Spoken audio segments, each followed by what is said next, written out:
MBBS in abroad. Apollo MedSkills 6 years of MBBS program will be completed in 35 lakhs only.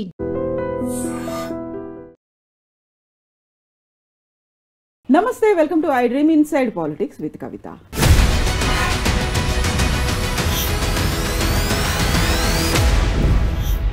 తెలంగాణలో phone tapping issue అనేది కేవలం చర్చకు మాత్రమే దారితీయలేదు, ఆ తర్వాత దాడులు కూడా కొనసాగాయి. అయితే అక్కడే ఇంకొక ఇంట్రెస్టింగ్ ట్విస్ట్ అనేది కూడా కనిపించింది. ఫోన్ ట్యాపింగ్ వ్యవహారంలో సినీ తారల ఫోన్ ట్యాప్ చేసినట్టుగా ఎలాంటి ఆధారాలు లేవు అంటూ ఒక ఇంగ్లీష్ దినపత్రిక ప్రచురించినటువంటి కథనాన్ని బీఆర్ఎస్ ఎందుకని ప్రామాణికంగా తీసుకుంటుంది? సోషల్ మీడియాలో అదే ఆర్టికల్ని ఎందుకని కోట్ చేస్తూ నిరాధారమైనటువంటి ఆరోపణలు చేశారు అనేటువంటి మాట ఎందుకని బీఆర్ఎస్ శ్రేణులు ఉపయోగిస్తున్నాయి? మనతో పాటుగా ఉన్నారు అడ్వకేట్ లలితారెడ్డి గారు. లలిత గారు నమస్కారం అండి. సో ఇక్కడే ఒక చిన్న నాకు టిపికల్గా ఉండేటువంటి అది కాంట్రాస్ట్ అనేది కనిపిస్తుంది. మీరు ఎవరి మీద అయితే దాడులు చేశారో వాళ్ళు కూడా ఒక ప్రచురణ చేశారు, పబ్లిష్ చేశారు. వాళ్ళు దానికి ఎలాంటి ఆధారాలు ఉన్నాయి అనే మాట అన్న మీరే పత్రిక ప్రచురించినటువంటి ఆర్టికల్ని ఏ ఆధారాలు, ఎలా ప్రమాణాలతో మీరు దాన్ని కరెక్టే అనే మాట చెప్తున్నారు? అసలు ఫస్ట్ ఆఫ్ ఆల్ ఏదైతే మీరు ఫస్ట్ అన్నారో దాడి అనేది దాడి కాదు, ఇట్ వాస్ నిరసన.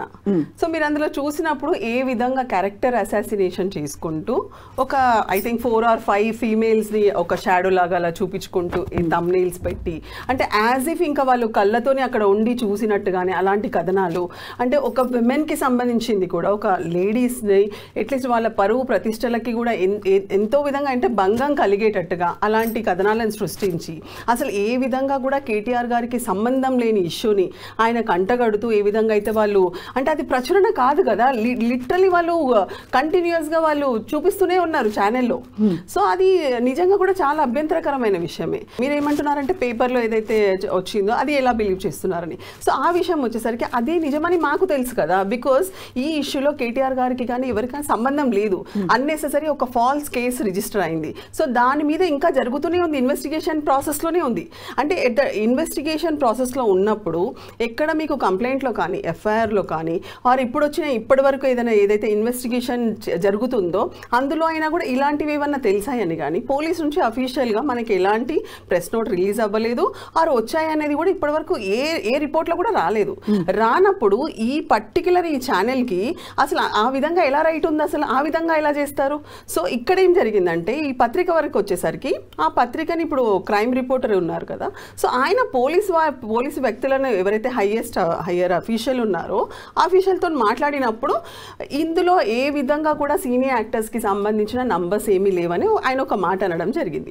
సో ఆ విషయాన్నే తీసుకుంటూ అందులో వచ్చారు. So naturally we know very well that nothing happened in fact. So అలా అసలు ఆ పర్టికులర్లీ ఆ ఫోన్ ట్యాపింగ్కి సంబంధించి అసలు ఏ విధంగా కూడా కేటీఆర్ గారికి సంబంధం లేదు.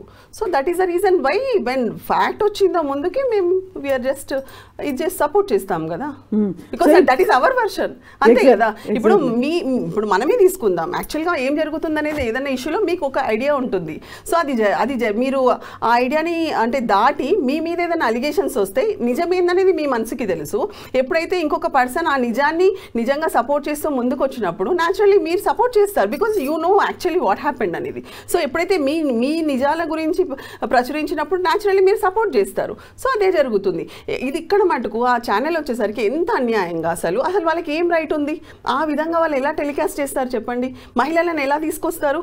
ఇప్పుడు కేటీఆర్ గారిని అన్నెసెసరీ క్యారెక్టర్ అసాసినేషన్ చేయాలనే ఉద్దేశంతో వాళ్ళు ఎన్నుకున్నది ఎవరిని? మహిళలని. ఆ మహిళలని టార్గెట్ చేసుకుంటూ అంటే మహిళలకి ఉన్న గౌరవ ప్రతిష్టలను ఎలా దెబ్బతీస్తారు అసలు వాళ్ళు చెప్పండి? ఇక్కడే మీరు చెప్పిన దాంట్లోనే ఇంకొక మాట, ఆధారాలు ఏమున్నాయి మీ దగ్గర, ఫోన్ నెంబర్స్ ఏమున్నాయి? అఫీషియల్గా అధికారికంగా ఏమీ రాకముందే మీరు వాటిని ఎలా కంటిన్యూస్గా ఛానల్లో అన్నారు. ఇక్కడ కూడా ఆధారాలు అనేవి లేవు. అక్కడ అఫీషియల్గా ప్రకటన రాలేదు, ఆ అధికారి ఎవరు చెప్పాడు అనేటువంటి వివరాలు కూడా లేదు. And still it is on, investigation is on, కొనసాగుతూనే ఉంది. ప్రభాకర్ రావు గారి మీద ఇప్పటికీ కూడా విచారణ అనేది కంటిన్యూ అవుతున్న టైంలో ఇది కరెక్ట్ అనే మాట మీరు ఎలా నమ్ముతున్నారు? మీకు అది మీకు ఇప్పుడు చెప్పిన ఎగ్జాంపుల్ అదే కదా, బికాస్ అక్కడ ఏం జరిగింది, నేను తప్పు చేశానా లేదా అని నాకు తెలుసు, మా లీడర్ మా నాయకుడు తప్పు చేశారా లేదా అని మాకు తెలుసు.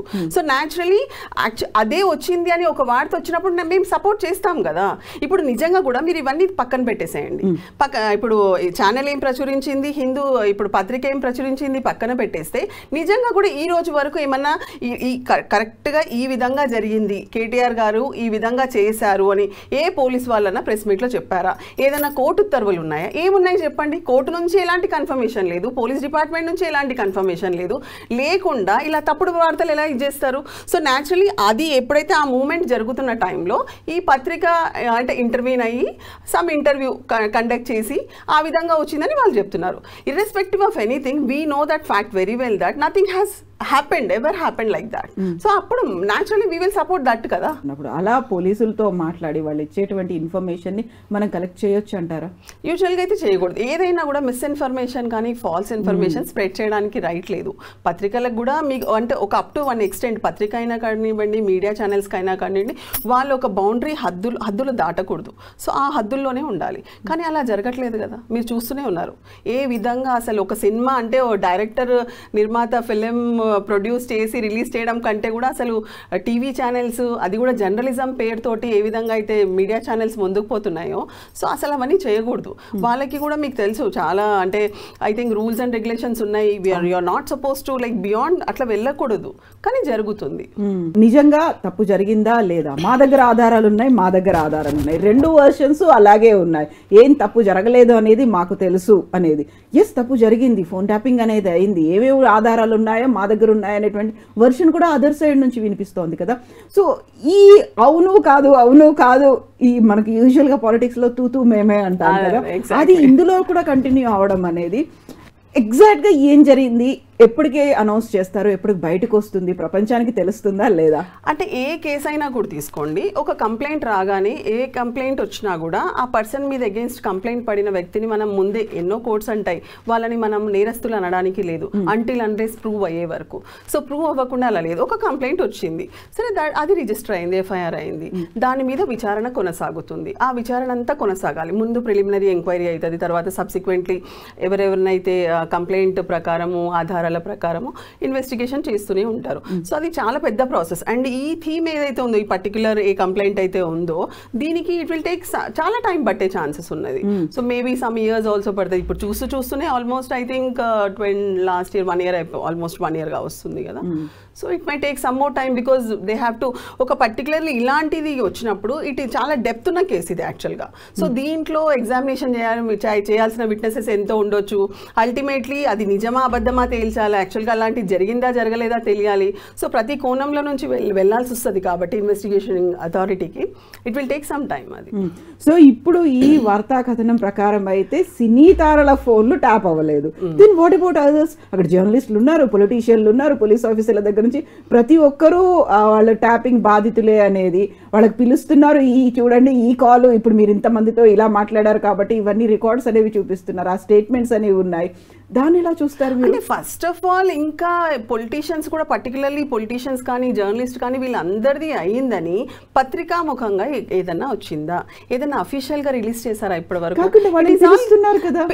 ఇన్వెస్టిగేషన్ పార్ట్ అండి. ఇప్పుడు ఏదన్నా ఒక ఇష్యూ జరిగింది, ఒక దగ్గర దొంగతనమే జరిగింది ఆర్ రాయిట్ జరిగింది, ఏదైనా అయినప్పుడు న్యాచురలీ దానికి సంబంధించిన ఎన్నో విధాలుగా ఇన్వెస్టిగేషన్ ఉంటుంది. యాక్చువల్లీ చాలా కోణాల నుంచి పోలీస్ వారు ఇన్వెస్టిగేషన్ చేయాల్సి వస్తుంది. విట్నెసెస్ ఉంటారు, ఐ విట్నెసెస్ ఉంటారు, ఆర్ హియర్సే విట్నెసెస్ ఎవరైనా తెలుసుకొని వచ్చిన వాళ్ళు ఉంటారు కదా. సో అలాంటి సంబంధించిన వాళ్ళందరికీ సంబంధించిన ప్రతి ఒక్క కోణంలో నుంచి ఇన్వెస్టిగేషన్ చేయాలి. ఇట్ ఈస్ నాట్ దట్ మిమ్మల్ని నన్ను పిలవగానే మనమేమి ఇన్వాల్వ్ అయ్యి ఉండము. మేబీ మనకేదైనా ఇన్ఫర్మేషన్ ఉందనో, లేదా ఆ టైంకి మనం అక్కడ నుంచి పోతూ ఉండడంతో అలా ఏమన్నా అలా ఉండొచ్చు. సో అట్లాంటి పార్ట్ ఏది ఉన్నా కూడా ఖచ్చితంగా ఇన్వెస్టిగేషన్ అథారిటీ ప్రతి ఒక్కరిని ఎగ్జామిన్ చేస్తుంది.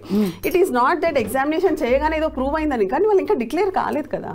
ఇలాంటి ఛార్జ్ షీట్ పడలేదు కదా. ఇంకా వేల సంఖ్యలో రికార్డ్స్ అనేవి ఉన్నాయి అనేది జర్నలిస్టులు వెళ్తున్నారు, అపోజిషన్ లీడర్లు వెళ్తున్నారు. ఎస్, మా ఫోన్ కూడా ట్యాప్ అయింది, నాదే కాదు మా ఇంట్లో పని వాళ్ళది, గన్మెన్లది, డ్రైవర్లది, సెక్యూరిటీ గార్డ్ దగ్గర నుంచి కూడా ఫోన్లు ట్యాప్ అయ్యాయి, వందల సంఖ్యలో ఫోన్లు ట్యాప్ అయ్యాయి. అంటే రియల్ గా అంటే మీరు I don't think so, I never heard అంటే పనులది వాళ్ళది అట్లా అయిందని అయితే నేనైతే వార్తలు ఏం వినలేదు.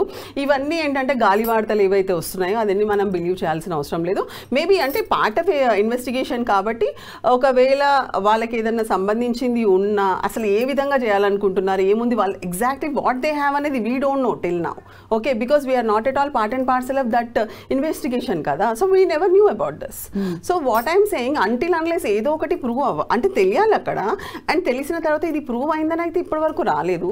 రానంత వరకు అసలు వాళ్ళేం చెప్పడానికి ఉండదు. వాళ్ళేం చెప్పకుండా మీడియా నుంచి కానీ జర్నలిస్ట్ కానీ ఏది అసలు బయటికి తేడానికే ఉండదు. మనకి రైటే లేదు యాక్చువల్గా. We are not suppose to interfere into అంటే పోలీస్ ఇన్వెస్టిగేషన్ కానీ జ్యుడిషియల్ ప్రొసీడింగ్స్ కానీ మనం ఎలా ఇన్వాల్వ్ అవుతాము. సో ఇదంతా పోలీస్ వాళ్ళు చేసింది ఇన్వెస్టిగేషన్ అంతా ఒక పార్ట్ అయితే సబ్సిక్వెంట్లీ అదే నిజమైపోదు. అది మళ్ళీ కోర్టు ముందుకు వెళ్తుంది. కోర్టులో మీకు కంప్లీట్గా ట్రయల్ జరుగుతుంది. ట్రయల్ జరిగినప్పుడు క్రాస్ ఎగ్జామినేషన్స్లో ఏదైతే ఉందో యాక్చువల్గా ఏమున్నాయి, ఏ ఎవిడెన్సెస్ ఉన్నాయి, అవన్నీ పరిగణలోకి తీసుకున్న తర్వాతనే కదా ఫైనల్ ఆర్డర్. అప్పుడే నేరస్తుడా కాదా అనేది ప్రూవ్ అవుతుంది. సో మనం ఎవరం అవన్నీ డిసైడ్ చేయడానికి. And what is this non sense? ఇంత నాన్ సెన్స్ ఏంటి? ఈ విధంగా ఒక మూవీ తీసినట్టుగా ఛానల్లో అంటే అంత ఆ లెవెల్లో ఎలా దిగజారుతుంది పర్టికులర్లీ కొన్ని మీడియా సంస్థలు చెప్పండి. అదైతే చాలా మనము అపోజ్ చేయాల్సిన విషయం. మనం ఎంకరేజ్ కూడా చేయొద్దు. మీరైనా నేనైనా ఎవరైనా కూడా అసలు మనం we are not suppose to encourage it. What right we have? This is all part of judicial proceedings. In what way we are related in that అండి? సో ఇప్పుడు ఎవరైతే విచారణకు వెళ్ళి వస్తున్నారో, నాట్ ఓన్లీ పొలిటీషియన్స్ కావచ్చు, జర్నలిస్టులు, మిగతా వాళ్ళందరితో పాటుగా పర్టికులర్గా ఎలక్షన్స్ టైంలో చేసేటువంటి సర్వేలు అది కూడా మాట్లాడారు, పిలిచారు అనే దాంతో పాటుగా మేమేం మాట్లాడుకున్నామో అవన్నీ రికార్డ్స్ కూడా ఉన్నాయి. సో ఎన్నికల్లో గెలుస్తున్నారా లేదా, ఉప ఎన్నిక ఎవరికి పోతోంది అనే మాటలు కూడా గవర్నమెంట్ తెలుసుకుంది, దానికి అందరినీ పోలీసుల్ని వాడుకున్నారు అనే మాట. అది కూడా ఈ రోజు వరకు అక్కడికి లోపలికి వెళ్ళి వచ్చిన ఏ వ్యక్తి కూడా ప్రెస్ మీట్ పెట్టి నాకు తెలిసి అయితే ఏం చెప్పలేదు ఇప్పటి వరకు. I don't think so. నేనైతే అలాంటి ప్రెస్ మీట్ కానీ అలాంటి మీడియా ఛానల్లో ఇప్పుడు పర్టికులర్గా నేను ఒక లీడర్ని, నేను వెళ్ళాను, నాకు అక్కడ తెలిసింది నా నంబర్ ఉందని చెప్పేసి నా గురించి ఇదంతా జరిగిందని పర్టికులర్గా అయితే అంటే మీరేమన్నా అక్రాస్ అయ్యారేమో ఐ డోంట్ నో, బట్ నేనైతే చూడలేదు ఇప్పటి వరకు. సో చూడనంత వరకు ఇవన్నీ కథనాలే కదా, ఇవన్నీ మేము జస్ట్ అనుకుంటున్నాం అంతే. అది నిజమని ఎక్కడ ప్రూవ్ అయింది చెప్పండి? సో ఇప్పుడు ఈటెల రాజేందర్ గారు ఒక 100 ఫోన్లు ట్యాప్ అయ్యాయి అనే దాంతో పాటుగా పాత ఫోన్లు అనేవి ఉన్నాయి, వాటినప్పుడు ట్యాప్ చేశారు అనే మాట. ఎలక్షన్స్ టైంలో కూడా మేము సర్వే రిజల్ట్స్ని కనుక్కోవడానికి కాల్ చేశారు, మేము ఎక్కడ లీక్ చేస్తున్నాము, ఎవరికి ఏం చెప్తున్నామో అనే మాట, ఇవన్నీ ఉన్నాయి కదా. అంటే ఇవన్నీ నేను అదే చెప్తున్నాను కదా, ఏది అథెంటికేటెడ్గా ఎవరు చెప్పట్లేదండి. అండ్ మోర్ ఓవర్ ఏంటంటే ఇప్పుడు అంటే పాలిటిక్స్ ఏ విధంగా పోతుందంటే అసలు ఇంత రాజకీయ కక్షలు, రాజకీయ కుట్రలు, ఈ రాజకీయ కుట్రల్లో ఏ విధంగా అందరూ బౌండరీస్ని క్రాస్ చేసి ఏ విధంగా అయితే వెళ్తున్నారో, సో ఈ విషయంకి వస్తే నిజంగా ఒకవేళ అది నిజమైనా కూడా నమ్మే పరిస్థితి లేనట్టు అవుతుంది. అంతే కదా, వీ డోంట్ నో యాక్చువల్గా. బికాజ్ అపోజిషన్ పార్టీలో ఉన్న వాళ్ళు ఇప్పుడు మీరు ఈటెల రాజేందర్ గారు పేరు తీసుకున్నారు. సో ఆ విషయాన్ని కూడా ఎక్కడుంది అథెంటికేటెడ్గా ఏముందని చెప్పండి అసలు. సో నేనేమంటున్నానంటే హౌఎవర్ మంచో చెడో ఒకటి కేసు అయితే రిజిస్టర్ అయింది, investigation is going on, let it go on. Because అదంతా అల్టిమేట్లీ డిసైడ్ చేయాల్సింది కోర్ట్ ఆఫ్ లా కదా. మనం ఎందుకు మాట్లాడాలి? సో ఇది మనం స్ప్రెడ్ చేయాలి యాక్చువల్గా. ఏ జర్నలిస్ట్ కానీ ఏ మీడియా ఛానల్ కానీ ఎవరికి కూడా ఏం రైట్ ఉంది చెప్పండి? ఓకే, ఒకవేళ కోర్టు డిక్లేర్ చేశాక ఎస్ నేరస్తుడు మేము కన్విక్షన్ ఇస్తున్నాము అంటే ఓకే, మీరు చెప్పండి ఎన్ని కథనాలన్నా తీసుకురండి, ఏమైనా తీసుకోండి, okay we will oblige that. But what is this? So this is అసలు మనం సపోర్ట్ చేయదు. నేనైతే complete against this kind of టాక్స్కి అయితే. యాక్చువల్గా మొబైల్ ఫోన్స్నే కాదు ట్యాప్ చేసింది, ల్యాండ్ లైన్ ఫోన్స్ని కూడా రికార్డ్స్ తెచ్చుకొని కేసీఆర్ గారు కూర్చొని వినేవాళ్ళు అనే మాట ఎంత హాస్యాస్పదం అండి. అసలు ఆయన నాకు తెలిసి ఆ పర్టికులర్ పర్సన్ ఎవరైతే అన్నాడో అంటే యాజ్ ఇఫ్ ఆయన పోయి అవన్నీ కళ్ళ ముందు చూసినట్టుగానే మాట్లాడుతున్నాడు. మరి వాట్ హీ హాస్ డన్ అండి, if at all it is really true? ఆ టైంలో ఏం చేశాడు, మరి ఏం మాట్లాడుతున్నాడు ఆయన అసలు? అది నిజమా చెప్పండి? అంటే మనం నిజంగా ల్యాండ్ లైన్ ఫోన్లో కూడా క్యాసెట్లు తెచ్చు అంత ఇది ఉందా చెప్పండి? అది కూడా కేసీఆర్ గారి మీద ఆ విధంగా వ్యాఖ్యలు చేస్తే న్యాచురలీ దిస్ ఇస్ రియల్లీ అంటే అవుట్ ఆఫ్ ఇది వెళ్ళిపోతుంది. అసలు అంత టూ మచ్ ఏముంది ఆ పర్సన్కి? అసలు నిజంగా ఇప్పటివరకు ఏ పోలీస్ డిపార్ట్మెంట్ చెప్పలేదు, ఏ నిఘా సంస్థలు చెప్పలేదు. హూ ఈజ్ ఈ అండ్ ఇట్ ఆ విధంగా ఎలా చెప్తారు? అసలు ఆయనకి ఏముందని, ఏం ఇన్ఫర్మేషన్ ఉంది? మరి that is the reason why ఆయన ఇప్పుడు తీసుకురావాలి, ఇన్ఫర్మేషన్ తెచ్చి కూర్చోబెట్టి అడగండి. మరి వాట్ ఐమ్ సేయింగ్, మీ స్టూడియోలోకి తీసుకురండి అతన్ని అడగండి. ఏదో మాట అనేసానన్న లెవెల్లో కాదు, ఎందుకన్నాడు, ఏ ప్రూఫ్తో అన్నాడో లెట్ హిమ్ ప్రూవ్ దట్, అంతే కదా. సింప్లీ క్యారెక్టర్ అసాసినేషన్ ఏ విధంగా అంటే ఆ విధంగా అనేస్తారా? ఎవరిని అంటున్నాడు అసలు అతను? Is it so? అలా అవుతుందా? సో ఇప్పుడు కేవలం సినీ తారల ఫోన్లు ట్యాప్ అవ్వలేదు అనేటువంటి ఒక చిన్న హింటో లేకుంటే ఒక లీక్ లాంటిదో సోర్సుల నుంచి బయటకు వచ్చింది. వాట్ హ్యాపెన్స్ నెక్స్ట్ మీకు ఎలాంటి న్యూస్ కావచ్చు, లేకపోతే ఏం జరగబోతోందని మీరు అనుకుంటున్నారు? ఖచ్చితంగా ఈ కేసు ఏదైతే ఉందో ఫాల్స్ కేసు అని క్లోజ్ అయిపోతుంది. It is nothing but a mistake of fact. Usually ఏంటంటే కంప్లైంట్లు ఎన్నో వస్తాయి ఆఫ్టర్ డ్యూ ఇన్వెస్టిగేషన్ చేసిన తర్వాత. If at all that complaint is a mistake of fact, then police will come to one conclusion and mistake of fact కింద అది కొట్టేస్తారు. So అసలు ఇంకా ఎంతో ఉంది ముందుకు జరగాల్సింది, జరుగుతుంది కూడా ఖచ్చితంగా. బికాజ్ మాకు 100% తెలుసు అలాంటిది ఏమీ జరగలేదు. ఏ విధంగా కూడా మా నాయకుడికి ఆ కేసుకి సంబంధం లేదు. లేనప్పుడు కావాలని ఇదేదైతే అపోహలు, కంప్లైంట్ ప్రతి ఒక్కరికి రైట్ ఉంది. నాకు ఏదైనా నచ్చలేదు, సరే నేను వెళ్ళి కంప్లైంట్ ఇస్తాను, కానీ నేను ఇచ్చిన కంప్లైంట్ నిజమా కాదా అనేది ఇన్వెస్టిగేషన్లోనే తేలుతుంది. ఒకవేళ అక్కడేమన్నా అయింది అనుకోండి, దాని తర్వాత కోర్టు కదా తేల్చాల్సింది. So let's see what happens. So ఆ రోజు నేను దాడి అనేది ప్రతిరోజు అక్కడ కనిపించింది, అంతా రాళ్ళు తీసుకొని వెళ్ళారు, సీసీటీవీ ఫుటేజ్లో ఇలా దొరికింది, అద్దాలు పగలకు పెట్టారు, కార్లు ధ్వంసమయ్యాయి, ఇవన్నీ అన్నారు. వాళ్ళని అరెస్ట్ చేశారు, రిమాండ్కి తరలించారు. బట్ మీరే వాళ్ళని విడిపించి తీసుకొని వచ్చారు కదా. యాక్చువల్గా అది నిరసన, దాంతో పాటుగా ఈ మధ్య కాలంలో అవుతున్నటువంటి సోషల్ మీడియా పోస్టింగ్లు, వీటన్నిటి మీద కూడా ఫైట్ చేస్తున్నారు లలితారెడ్డి గారు. సో ఏంటి ఈ కాంటెంపరీ ఇష్యూస్, వీటన్నిటిని ఎట్లా చూస్తున్నారు మీరు? ఈ ఇష్యూస్కి వచ్చేసరికి నేను మా టీమ్ బీఆర్ఎస్ లీగల్ సెల్ చాలా యాక్టివ్గా వర్క్ చేస్తున్నాం. We have like senior most advocates కూడా ఉన్నారు మాతో పాటు. వాళ్ళ గైడెన్స్లో ప్రాపర్ లీగల్ గైడెన్స్లో మేమందరం కూడా వర్క్ చేస్తున్నాం. ఎప్పుడైనా కూడా బిలో 7 years ఉన్న కేసెస్లోకి యాక్చువల్గా పోలీసులు ఒకవేళ కంప్లైంట్ వచ్చినా కూడా నోటీసెస్ ఇవ్వాలి. It is a mandate. Actually Anish Kumar judgment 2014లో వచ్చింది.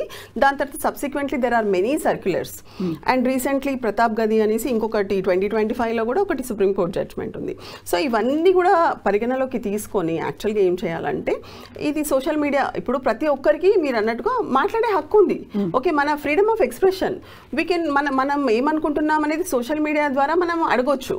సో ఇక్కడ కూడా ఏం జరుగుతుందంటే, ఎప్పుడైతే సోషల్ మీడియాలో సో అది పెట్టగానే లిటరలీ ఎన్ని కేసెస్ ఇప్పటి వరకు 100ల కొద్ది కేసెస్ రిజిస్టర్ అయిపోయినాయి. సో రిజిస్టర్ అయ్యాక వాళ్ళ మీద కేసెస్ పెట్టి వాళ్ళకి జైలుకి తీసుకెళ్లాలని చూస్తున్నారు. సో ఇక్కడ చాలా వెరీ ఇంట్రెస్టింగ్ పాయింట్ ఏంటంటే, మనకి 111 అని ఒక ఆర్గనైజ్డ్ క్రైమ్ సెక్షన్ ఉంది. ఇప్పుడు సోషల్ మీడియా సెక్షన్స్ అనేసరికి ఏమవుతుందంటే అన్ని బిలో 7 years నోటీసులు ఇచ్చేయాల్సి వస్తుంది. లేకపోతే జడ్జెస్ ఏం చేస్తున్నారు, రిమాండ్ యాక్సెప్ట్ చేసి బెయిల్ ఇస్తున్నారు.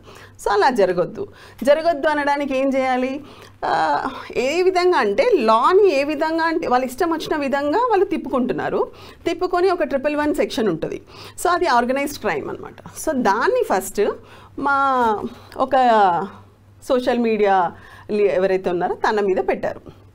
సో తన ఏదైతే గవర్నమెంట్ చేస్తుందో ఆ ఇష్యూని ఇలా కాదు, ఏ విధంగా మీరు ఏమంటారు మనది ఇలా చేంజెస్ చేయకూడదు, or you have to do like this అని ఒకటి పెట్టినందుకు అతని మీద 111 సెక్షన్ పెట్టారు.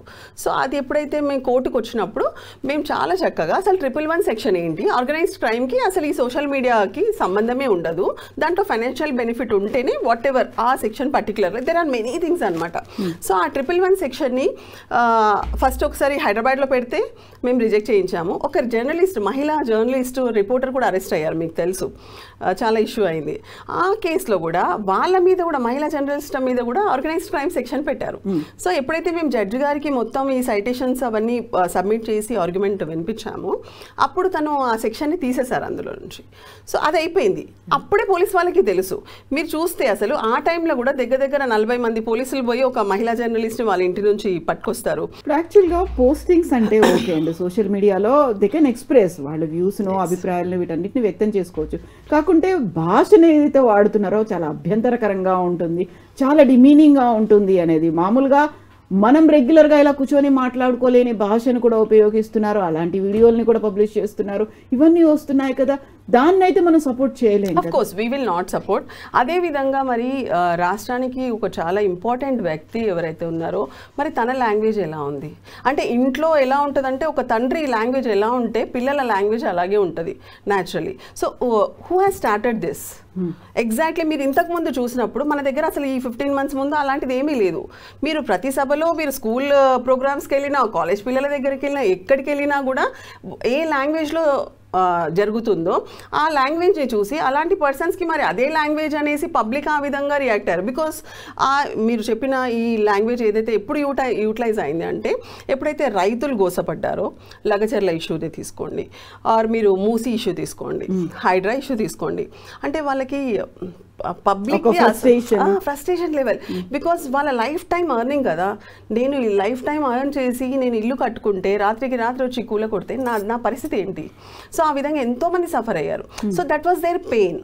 ఓకే, ఆ పెయిన్ని వాళ్ళ లాంగ్వేజ్ని వాళ్ళు ఆ విధంగా తీసుకొచ్చారు. హౌఎవర్ దానికి కూడా మీడియాలో అంటే క్లిప్పింగ్, దాన్ని సౌండ్ మ్యూట్ చేయాలి, సో అలాంటివన్నీ ఉన్నాయి, చాలామంది ఫాలో కాలేదు. Okay, we will not support. Cases book చేయండి, నో ప్రాబ్లం, కానీ ప్రతిదీ కోర్టు కదా నిర్ణయించాల్సింది. మీరు కేసు బుక్ చేయగానే ఏదో పనిష్మెంట్ ఇచ్చేద్దామని తీసుకుపోయి కింద కూర్చోబెట్టి లిటరల్లీ కింద కూర్చోబెట్టేస్తారు. ఇప్పుడు మనం సరే పబ్లిక్ ఇలా మాట్లాడుతున్నారంటే పబ్లిక్ ఎందుకు మాట్లాడుతున్నారు? ఎవరు నేర్పించారు ఈ లాంగ్వేజ్? మరి తను కరెక్ట్గా మాట్లాడుతుంటే నిజంగా ఎవ్వరు కూడా ఇప్పుడు మనం రెస్పెక్ట్గా మీరు అని మనం మాట్లాడుకున్నంత వరకు మనం అంతే కదండి. మీరు మర్యాదిస్తే నేను మర్యాదిస్తాను, మన అవతలోడు మనం ఇది రాయేస్తే మనం ఇంకా పెద్ద రాయేస్తాం కదా. సో అదే అంతే. సో మీ మీద బోల్డ్ రెస్పాన్సిబిలిటీ ఉన్నట్టుంది. ఈ సోషల్ మీడియాతో పాటుగా మిగతా పోస్టింగ్స్ కావచ్చు, వాళ్ళందరినీ ప్రొటెక్ట్ చేసుకోవడం, ఒక ఫైట్ చేయడం అనేది, how you are getting that energy? అంటే రియల్లీ అంటే ఇట్స్ లైక్ చాలా అడ్వెంచరస్గా ఉంది ఫైట్. అంటే ఒక ఉద్యమ కాలంలో మనం ఏదైతే అప్పుడు ఉద్యమం చేసిన రోజులన్నీ గుర్తొస్తున్నాయి. 24/7 అసలు మీ బ్రేక్ అనేది లేదా? You are not taking any rest? Of course. అంటే సమ్ టైమ్స్ అయితే ఈ మధ్యలో అయితే సెల్ ఫోన్ లిటరలీ చాలా దగ్గర ఇట్లా పక్కనే పెట్టుకొని నైట్ కూడా ఉండాల్సి వస్తుంది. అంటే భయము ఏ టైంలో మిడ్ నైట్, యూజువల్లీ ఏంటంటే ఎవ్రీ సాటర్డే సండే వీకెండ్స్లో ఆర్ మిడ్ నైట్ అట్లా వెళ్ళి అరెస్టులు జరుగుతున్నాయి, విచ్ ఇస్ అవసరం లేదు, అంత ప్రెజర్ పెట్టాల్సిన అవసరం లేదు. పాపం పోలీసు వాళ్ళు వాళ్ళ ఫ్యామిలీలను వదులుకొని వాళ్ళు కూడా మొత్తం వర్క్స్ అని వదిలేసి కోర్టు చుట్టూ తిరగాల్సి వస్తుంది. యాక్టివిటీ కంటిన్యూ చేస్తారు, ఇంతే యాక్టివ్గా కూడా ఉంటారు. ఆఫ్ కోర్స్, ఖచ్చితంగా అండి. థ్యాంక్ యూ సో మచ్ లలిత గారు, best wishes to you. Thank you అండి, థ్యాంక్స్ a lot. నిజంగా ప్రస్తుతం ఉన్నటువంటి సమాజం దేనికి ప్రయారిటీ ఇస్తుంది? ఆర్థిక సంబంధాల చుట్టూ మాత్రమే తిరుగుతుంది.